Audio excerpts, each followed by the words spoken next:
In the first reading today from the 9th chapter of Genesis, after months stuck in the ark with an inability to bathe, surrounded by the stench of barnyard animals and their mess, Noah has finally been able to get out of that boat and step into the mud, the first dry ground seen on the planet for months after the 40 days flood. God has promised him he'll never do that again. The real question is, why did he do it the first time? This is only the 9th chapter of Genesis. Chapter 2, God had created everything out of nothing. He gave all of it to man, made in his image and likeness. Adam and Eve broke the one rule. They ate from the fruit of the tree. They're kicked out of the garden. They had done so because they believed the lies of the slithering serpent. And then everyone else that came after them started to believe those same lies, give in to the same temptations, and in so doing ruined everything for everyone. And all of a sudden, all humanity had gone down that slippery slope of sin. So much so that by Genesis chapter 6, God already regrets creating humanity, and he doesn't necessarily want to wipe them away or wipe them out, but he wants to wipe the world clean of sin and sinners. And that's why of all the people on the earth, only Noah and 7 other people are going to be allowed in that boat. Noah's told to build a huge boat far from water, and people mocked him for it. He didn't need to bring the boat to the water. Noah trusted God. The water was coming to the boat. And sure enough, torrential flooding rains for 40 days until there wasn't a spot of dry ground anywhere on that earth. And even after the 40 days were over, it's not as if the next day all of a sudden there was dry ground. It took months. Months of that ship just waiting, looking anywhere for dry ground. And once they find it, God makes a covenant with Noah, the first covenant that God makes with his people. What's a covenant? We think of contracts. We sign contracts all the time to lease a car, to buy a car, to rent an apartment, to get a mortgage on a house, to get a new job.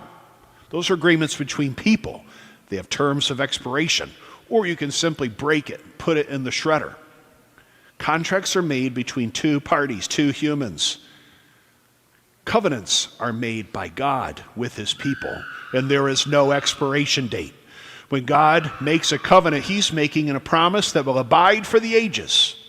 And that was the promise he was making to Noah, that never again will God solve the problem of sin by wiping people out. Instead, he would just continue to wipe the sin away. And there'd be plenty of sins to wipe away, this very beginning of the Old Testament.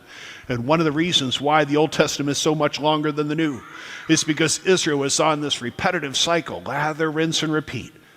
God would give them a new covenant, always reinforcing the same covenant he makes now with Noah and later through Abraham, and yet they would just continue to sin against him, to worship false gods, to have pagan idols. But God never canceled. God never divorced them. God kept renewing his covenant. God kept bringing them back to their land. God kept sending prophets to prepare them for the coming of his son who would right all wrongs. And it was all about the water. How perfect that we have the catechumens preparing for baptism here with us at this Mass today, because Noah's flood was a baptism for the world. And St. Peter in the second reading said it was a prefiguration of the sacrament of baptism, which we have received and to which we are called, and from which we receive the promise of heaven. Same waters, different purpose. Noah's flood washed away sinners. The waters of baptism in the hands of Jesus and the church wash sin away from sinners. We prefer that one because it gives us a chance not only to survive here on earth, but to live eternally with God in heaven. But let's talk about the 40 days. 40 days in the scriptures always represent a time of testing and preparation. The 40 days of rain were certainly a time of testing for the world and preparation for a new creation. And now we have Jesus' 40 days in the desert lined up perfectly with our entrance into the 40 days of Lent. In the gospel today, we're at the very start of Mark. Mark's the shortest gospel. He doesn't go into great detail. He says nothing about Jesus' birth, nothing about the first 30 years of his life. At the beginning of Mark's gospel, Jesus at 30 years old is ready for his baptism in the Jordan. And then he's going to begin the 1,000 days of his ministry before his passion and death. at the very beginning of the chapter, we haven't heard it today, is the baptism of the Lord, where Jesus steps into the waters of the Jordan. His older cousin, John the Baptist, performs the ritual. The Spirit descends on Jesus like a dove, and a voice comes from the heavens, God himself speaking, "This is the one that you've been waiting for and hoping for and praying for."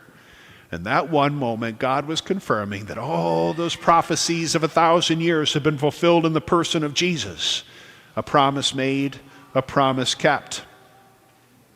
The same Spirit descends on Jesus like a dove, then drives Jesus out into the desert, Mark tells us. And for what purpose? He told us that too, to be tempted. He's like us in all things but sin. But up until this point in eternity, Jesus has been fully divine. Now that he's entered into the flesh, he's driven out into the desert to more fully identify with our temptations, with our human weakness, because he feels what we feel: hunger, thirst, sadness, sickness. He's going out there to find out what it's like to be us. But he's also going out there to put the devil on notice, that same slithering serpent that put everyone on that slippery slope to sinfulness. He's now to tell him, you've met your match. Your days are numbered. The conquering hero has come from heaven to earth to bring light to those in darkness, to show us the light at the end of the tunnel that will lead us to heaven, to happiness, and to the Father's house. Jesus was not abandoned there. Mark tells us he was ministered to by angels. Perhaps that's what sustained him for those 40 days as he ate and drank nothing. No matter what we give up during Lent, it will not be that intense. But we also have not been abandoned. The Lord is sending angels to minister to us as well, that through our prayer, fasting, almsgiving, penance, service, sacrifice, and self-denial, we too might put the devil on notice and say, you've met your match because Jesus has already won the war. I will fight this battle. I will wage this battle against those things that most tempt me to turn away from God, which sinners have been doing since God created them in the first place. Hopefully this Lent, during these 40 days in this desert, as we seek the oasis of heaven and happiness, we will figure it out. What matters more? What matters most? And perhaps what doesn't matter that much at all. And yet I spend so much time being distracted by it and diverting my attention to it and taking my eyes off the cross that is the key that will unlock for us heaven's happiness. And so, my friends, we want to be a support to one another as we're out in the desert this Lent. Let's not let it be just another season, just another day. Let us instead realize the price that Jesus has paid for us to get to heaven and be more ambitious in search of it.